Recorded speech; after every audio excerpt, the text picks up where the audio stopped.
मेरा नाम यशवंत है। मैं आपको दुआएं रुबानी सुनाऊंगा। बाप बेटे रुल्तुस के नाम से आमीन।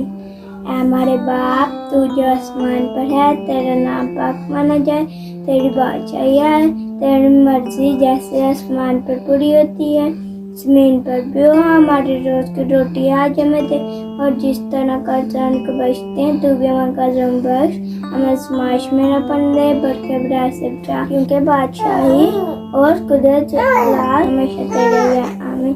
बाप बेटे रुल्तुस के नाम से आमीन।